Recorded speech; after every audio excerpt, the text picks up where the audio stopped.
estable, si tenemos un terreno complejo también, ya más o menos sabemos qué modelo podemos utilizar. Si tenemos mucho bosque o poco bosque, si tenemos topografía de detalle también, que a veces la podemos tener hasta 1 metro, y eso impacta también en nuestra modelización. Los efectos en mesoescala y el impacto de la estabilidad atmosférica vemos que solamente lo cubren en un modelo, ¿no? Entonces, como que vemos estos 3 modelos y nos gustaría poder tener como que lo mejor de los modelos disponibles, ¿no? En este caso, el CFD y un modelo mesoescala, cómo poder combinarlos. Y aquí viene un poco lo del Mesoscale Coupling, y queremos comentar o compartirles cuáles son los beneficios y el impacto que tiene también en un estudio de energía también, ¿no? Porque como sabemos, queremos estimar lo más real posible la velocidad a cada punto de los aerogeneradores para tener una estimación exacta, y si luego vamos a operar este proyecto, pues no queremos llevarnos las sorpresas luego, ¿no? Entonces, a modo de resumen, aquí pueden ver mucha info, pero un poco para que entiendan el concepto, los modelos atmosféricos numéricos tienen diferentes resoluciones, ¿no? Como sabemos, se basan en simulaciones en supercomputadores con datos de satélite y resoluciones muy grandes. Podemos ver, no sé, mapas de variabilidad de viento en países o en continentes. Si nos vamos a resoluciones menores, podemos ver mapas que usamos muchas veces para la prospección de recurso eólico en nuevos sitios, en regiones también. Y vemos que muchos de esos modelos tienen una limitante de resolución, hasta 1 kilómetro también, ¿no?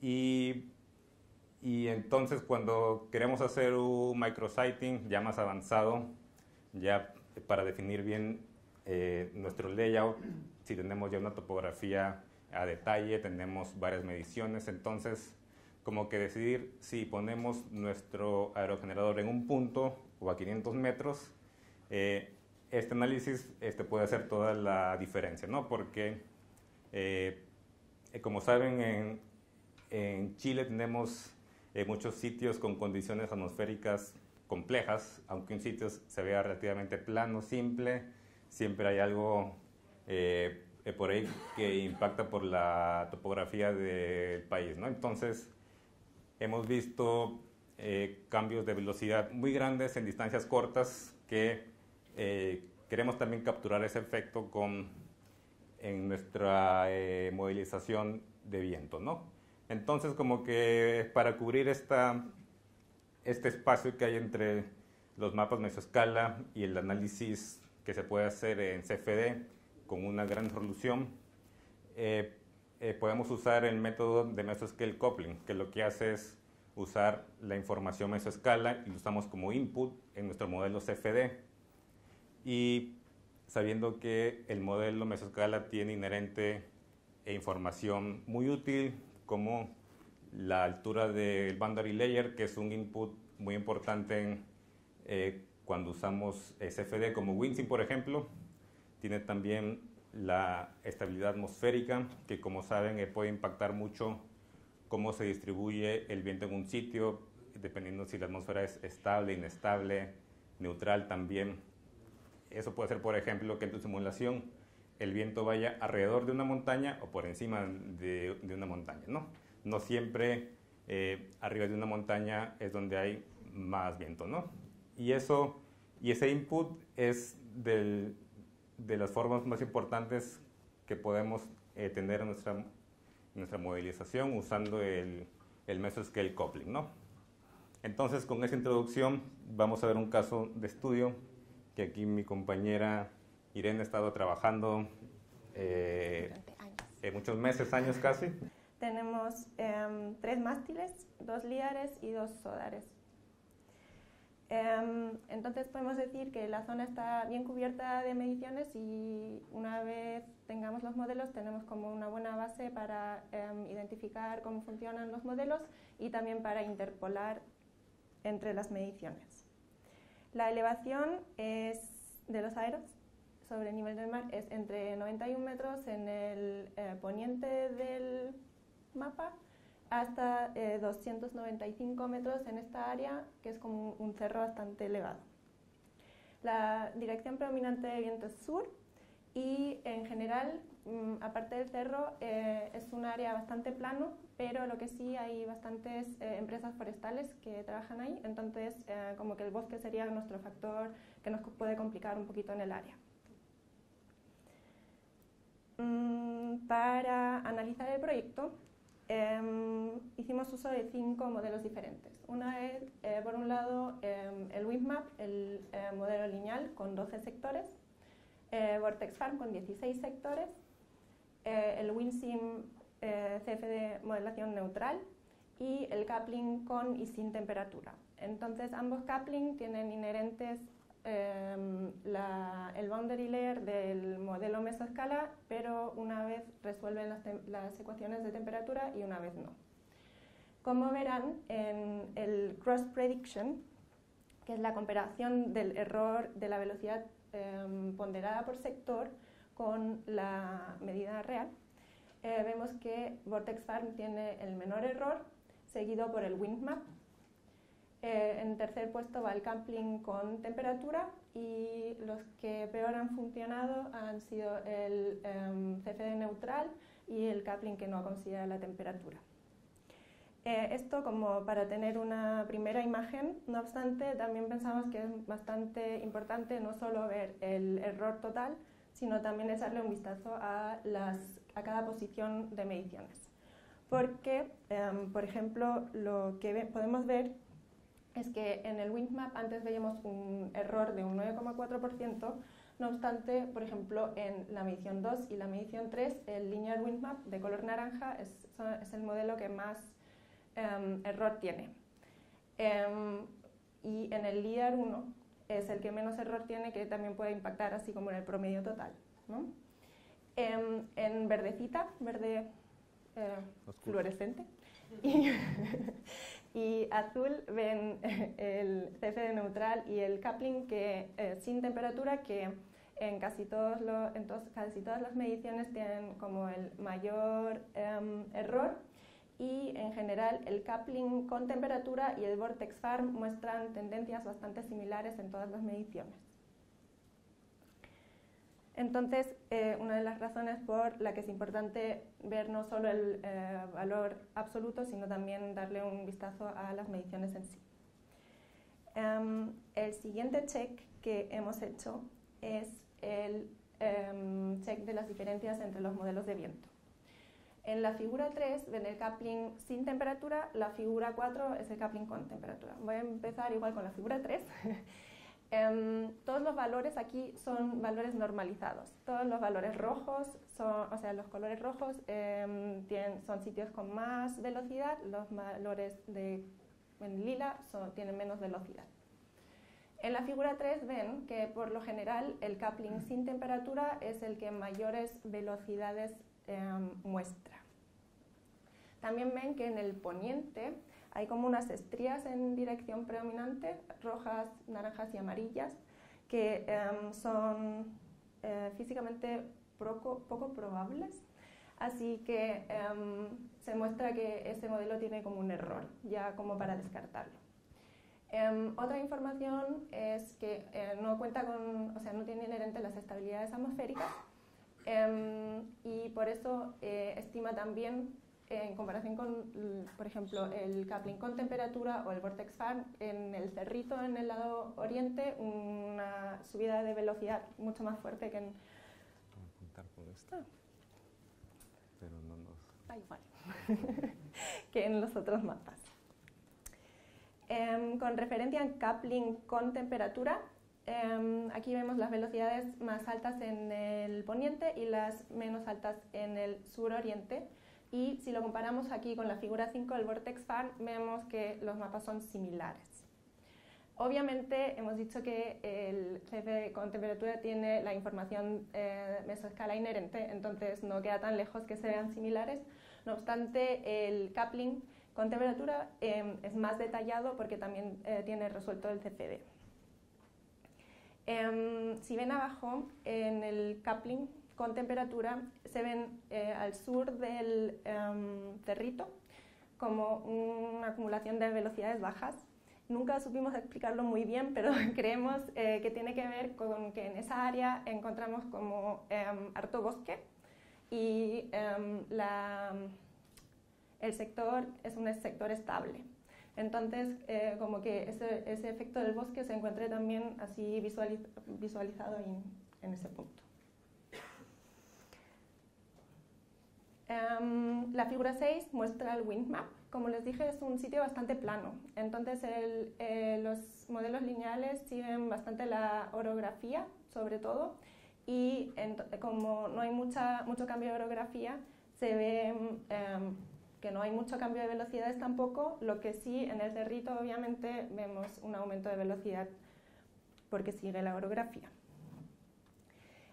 Lo que les estoy mostrando, antes les conté con cuántos sectores se ven, o sea, se analizan esos mapas, 12, 36, 16 sectores.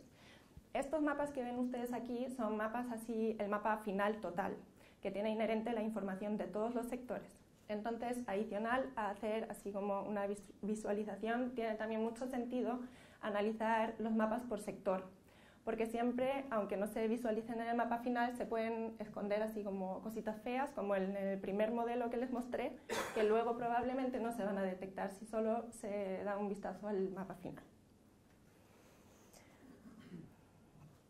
El último check que hemos hecho, en este caso, es analizar el impacto de la energía de los modelos de viento, normalizado también sobre el promedio de todas las producciones de Vortex Farm. Aquí solo llevamos 3 modelos porque ya descartamos el coupling sin temperatura por las cositas feas y el error grande también del modelo neutral. Aquí entonces vemos que el wind map en el modelo lineal en color fucsia tiene una tendencia como más optimista por lo general.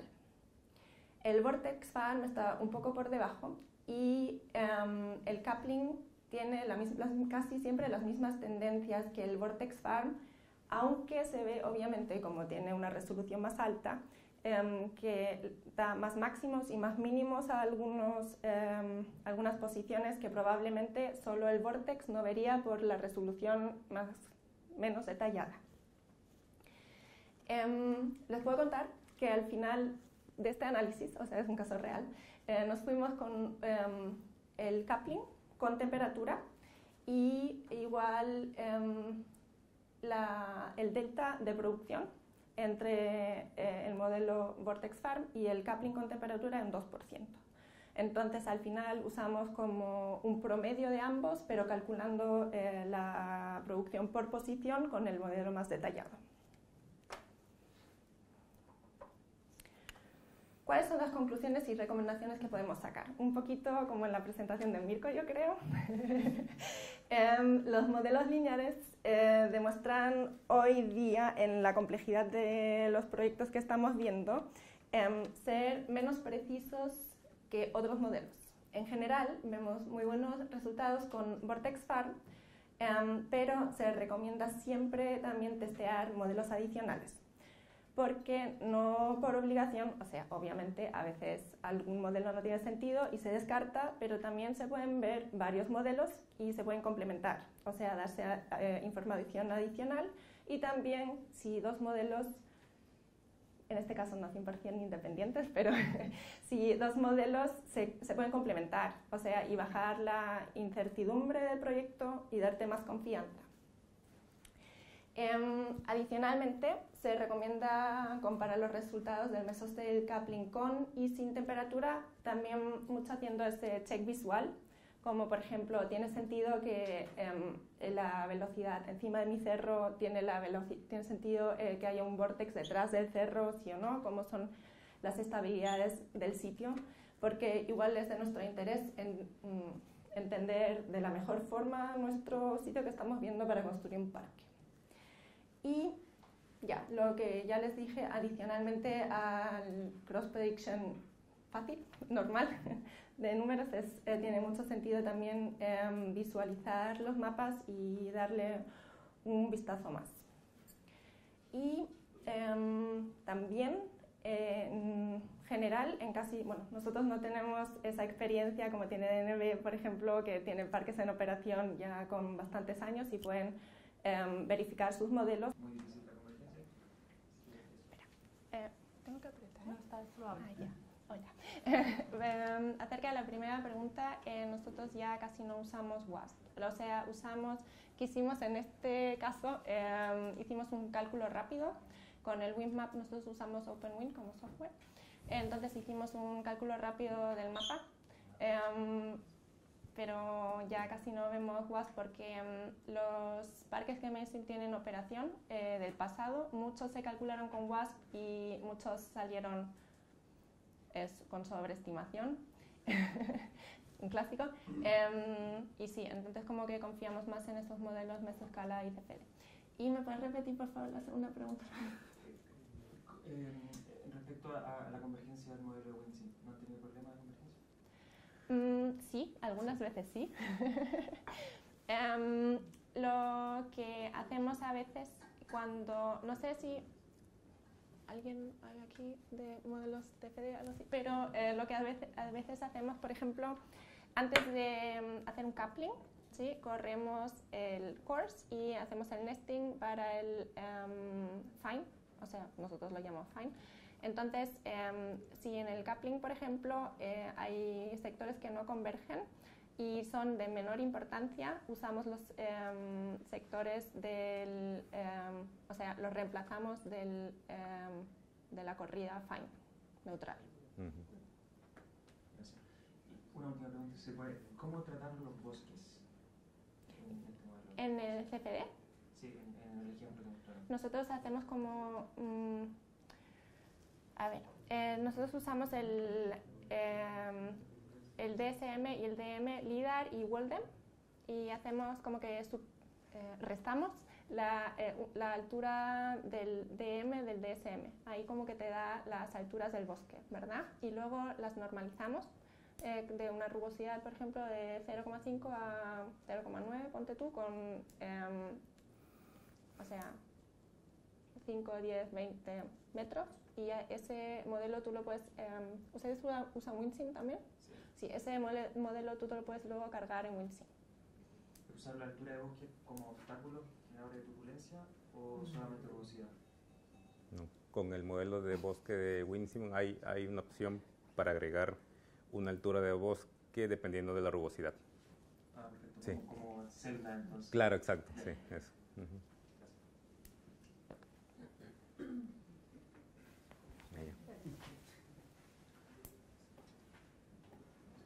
En tu presentación tú indicabas respecto a las estimaciones en términos de generación, ¿ya? Pero ¿cómo toca eso en términos de capacidad bruta de instalar? O sea, ¿cuánto es la diferencia en términos de capacidad bruta respecto a los distintos modelos? No sé si tienes una experiencia real en que uno podría decir, oye, ocupar este modelo me implicó ahorrarme, no sé, por dar una cifra, 10 megawatts de potencia instalada. ¿Han tenido esos casos? Porque eso es mucha plata, ¿eh? Yo creo que por lo general maximizamos. O sea, si se puede instalar más y generar más, nos vamos por esa vía, a no ser de que nos indiquen otra cosa. Eso es mi experiencia. No sé si quieres agregar algo. No. Vale. Está perfecto.